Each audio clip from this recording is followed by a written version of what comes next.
Hey guys, Jackdaw here. We have more exciting news updates to talk about regarding the next Dragon Age and its current universe. The next comic, Dragon Age Dark Fortress, issue 1 is literally days away from dropping, and we just received a sneak peek at its early pages. And on top of that, a new concept art piece that requires immediate dissecting was just unveiled. So with no time to waste, let's jump in and talk about the brand new piece of magnificent concept art that was revealed by executive producer Christian Daly after some prodding by creative director Matthew Goldman. And oh my goodness, I am in love with this masterpiece. This concept is a spectacle to look at. For the sake of my breakdown, I'm going to refer to her as a witch because she radiates incredible Imperium witch vibes. We'll start by breaking down the most obvious of this piece, and that is the location. As confirmed by Matthew Goldman, this art piece is set in Tevinter's capital city, Minrathous. In the 2020 Game Awards trailer, we had a small glimpse of Minrathous, stylized as a cyberpunk-inspired utopia. And we can see those influences today even further in this brand new concept art piece. The blue magical neon sign in the corner and the overshadowing amount of red lighting showcase that same magical and sci-fi-esque aesthetic. It certainly has a unique feel to it, especially when you compare it to the previous Dragon Age games, and I love that. No wonder Dorian had such a distaste for the South compared to the gothic and punk moods of the Imperium.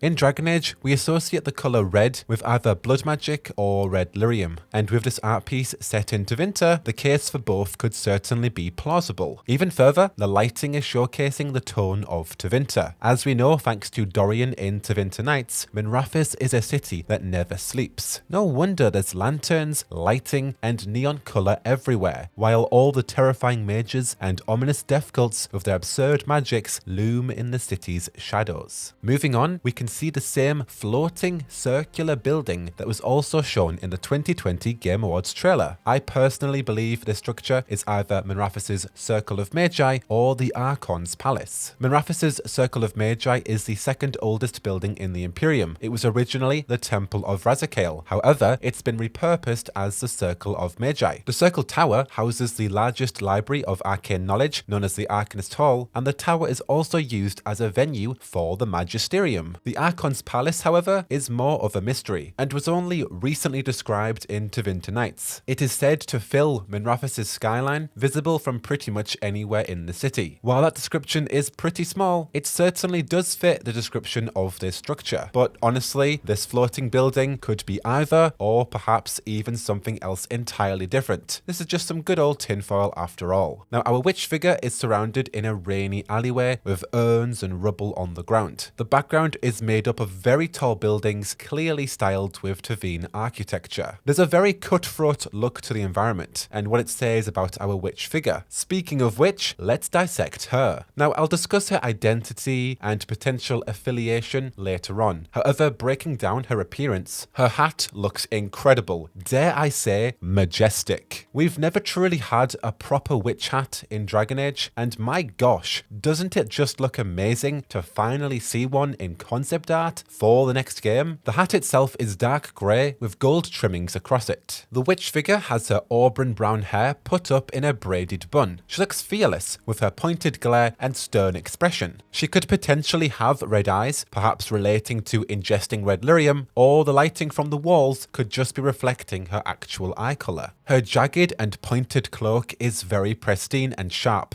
Not to mention, it looks fabulous. I'd say that's upper echelon Tevinter fashion for you. Her shoulder pads have a feather-like design. In my opinion, this witch figure has a very similar resemblance to the sneaky Tevinter agent shown in the Game Awards trailer, the one that I assumed to either be a member of the Tevinter Sicarii or an agent of an anti-slavery movement. I feel like these two characters relate the most because they both look suspect and are set in the streets of Minrathous, which could literally mean anything because Minrathous is bloody huge and full of shady people in thousands of different alleyways. However, at this current point, there does seem to be a small correlation. The figure in the Game Awards trailer had an owl design on their cloak with gold trims. Their hood was pressed in a patterned design and they had many keys hanging from their shoulder. While these two figures do have very stark differences, the feather-like designs on the witch's cloak has a similar resemblance to a bird-like creature. Perhaps it could be an owl? If so, maybe these two figures are from the same faction and are representing the aesthetic of that faction. Who knows, but we can talk more about that later on. The witch figure's cloak carries itself as a cape.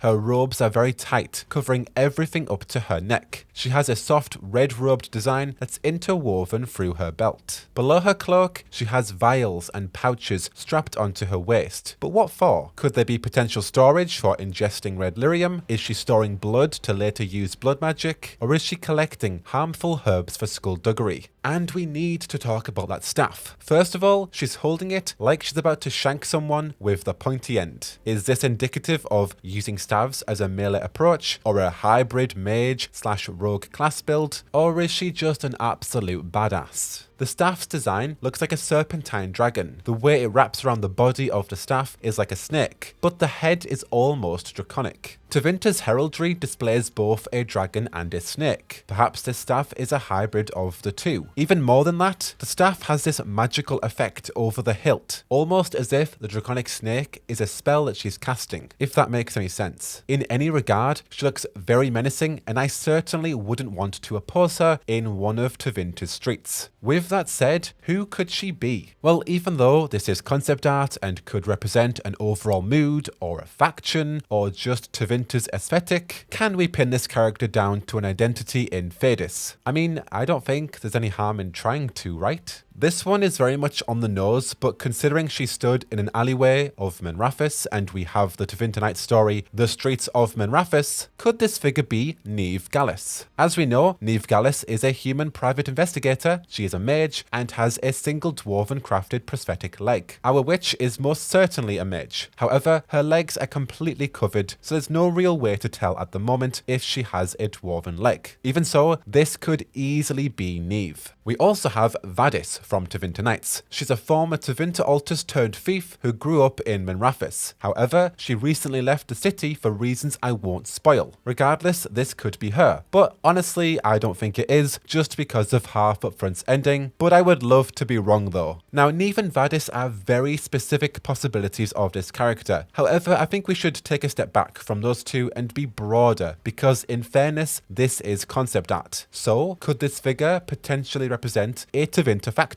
Perhaps the Tevinter Sicarii? For the uninitiated, the Tevinter Sicarii are a brand new spy faction introduced in Tevinter Nights. They're known as the Imperium's best shadow network, made of highly skilled and secretive agents who each come from slave families. The Sicarii have built a reputation as formidable and honourable warriors. Like I mentioned before, our new witch and the Tevinter figure in the Game Awards trailer do seemingly relate, even if that comparison is that they are both in Minrathous' alleyways. There's certainly something there, right? So could she showcase a potential design of an agent of the Sicarii? I certainly think that's plausible, but let's not stop there. On Dragon Age Day, we received 4 short stories, each referring to a prominent faction in Thedas. The next one was about the Grey Wardens, Ruins of Reality was about elves with a strange executor insignia, The Wake was about the Antivan Crows, and Minrathous Shadows was about a Tevinter anti-slavery movement with ties to someone called the Viper. Very recently, Christian Daly has shown off concept art of what we think to be the Executors, a Grey Warden concept piece, and now our brand new witch figure. So could she be involved in an anti-slavery movement, considering its recent significance in this short story? Are these brand new concept pieces and the figures in the Game Awards trailer lining up with the Dragon Age Day short stories? If so, then perhaps our witch is working within a new faction not yet revealed, however set to revolutionize Tevinter's capital city. In a very similar direction, could this witch figure represent the next player protagonist? Quite possibly, I'd say. I've been constantly suggesting the idea that perhaps in the next Dragon Age, we may have the option to choose our new hero's faction like an origin story. Again, like I just mentioned with the short stories and the recent trailer, the most prominent factions at the moment seem to be the Grey Wardens, the Executors, the Antivan Crows, and a Tevinter anti-slavery movement. Is she a member of this anti-slavery faction, or is she a part of a different Tevinter faction that the the player can choose between? Or am I just crazy and being too far-fetched at this current point in development of Dragon Age 4? As we know, thanks to the Game Awards trailer, we're going to be playing as the kind of person they will never see coming. This to me sounds like a great introduction for faction-based origin stories. So, our witch figure could potentially showcase a main character's aesthetic aligned with a certain faction. And finally, something else I've noted about this witch figure compared to the concept pieces of the assumed Executor Agent and the Grey Warden, our witch has detailed facial attributes. Her hairstyle, eye and hair colour, her facial structure, etc. Could she potentially be an established character, like a new companion or someone from Tevinter Knights? Or is this concept piece just showcasing what a member of a new faction could look like? I know this is concept art, I know that I am obviously speculating to oblivion, but there's so many ideas that circulate from this concept art piece. The moods and tones are showcasing an aspect of the next Dragon Age. There's so much and so little at the same time. In summary, I feel like she's probably an initial concept piece of a potential new anti-slavery movement in Tevinter, but I equally believe she could also represent a concept of the Tevinter Sakari. Regardless, we don't need to place any bets just yet. I just like having fun, speculating about all of this without setting any expectations with all of you. With that said, I'll take off my tinfoil hat for the moment. What do you think about this witch figure? Lend me your thoughts down below. Do you think she represents a faction, or is she just showcasing some moods for Tevinter? After this new concept art piece was revealed, Matthew Goldman released the gold Dragon Age font on Twitter, so everyone can bask in its glory and download the font for themselves. I feel like gold is going to be the main colour of the next game, and I am totally here for that. It's got such a refined and elegant look to it. Moving on from that, thanks to Felasan on Tumblr for recovering this story, a fan asked about accessibility for the next Dragon Age title on the new BioWare social network. Luke Barrett, who is working on RPG/progression for Dragon Age, replied with, "Accessibility is very important here at BioWare. We have a team internally and at EA focused on features and improvements in this area. You should be covered, but just in case I can pass along any specific requests. Can't say for sure whether they'll be included or not, but it doesn't hurt to check." It's always awesome to hear how accessibility is being improved upon in the games industry, and I'm so glad to hear that BioWare are focusing on that too for their future titles. In other news, again, with thanks to Felasan on Tumblr and many others like Dan, who helped support reviving Dragon Age The Last Court with their screenshot campaign that I did talk about back in November, well, we have an update to this story. For those who don't know, Dragon Age The Last Court was a text-based game created by Failbetter Games. However, it was unfortunately deactivated on November 17th, 2020. In celebration of Dragon Age The Last Court, Felasan and their team rallied the community together and reached out to creators like myself and Katie of Guild of Fallon for a hashtag campaign on March 12th. Together as a community, we all shared fond memories and experiences of The Last Court as a final hurrah and send-off using the hashtag #SaveSeralt. And it was honestly amazing to see how many people tuned in and tweeted. It just goes to show that we do have an incredible community. The intention behind the campaign was to bid The Last Court farewell and to potentially get a reply from BioWare on the future of the game considering its deactivation. And thanks to Sweet Andraste herself, Matthew Goldman and Jay Ingram heeded our prayers. Matthew tweeted, "Thanks for bringing this to our attention. I really enjoyed The Last Court and didn't know it was shut down. I can't promise anything, but I'll look into the matter." Followed up with, "Nothing definitive, but some promising talks at J. King Ingram." To which J. Ingram said, "I'm hopeful." Honestly, it's so encouraging to hear that hopefully something can be done to save The Last Court, and that the BioWare developers are very much listening to the community. This was a community-led effort, and it's so amazing to see results like this. Moving on, it seems like we can expect some Solas merch soon to drop in the BioWare gear store. As Jay Ingram tweeted, "We have something for Solas in the works that I'm very excited for everyone to see. Might be a while, but it's awesome." In addition, to everyone else who's not in Canada or the United States, the BioWare gear store are updating their shipping. Their goal is to add a lot of European countries to then have a full worldwide shipping capability in place within 6 weeks. This is definitely exciting for everyone else who wanted a limited edition Dreadwolf Rising lithograph, but didn't want to pay twice the cost for it to ship. So again, thank you BioWare for listening to us and the other parts of the community that aren't in the US or Canada. Moving on from that, we finally have the first issue of Dragon Age Dark Fortress releasing on March 31st, literally a couple of days away depending on when you're watching this video. Very soon, we're going to suddenly have a lot more things to discuss in the Dragon Age universe. So jump on board and pick up these comics with me if you can. Amazon has shown off a couple of preview pages for the first issue, and the comic so far is ripe with plot and sadness.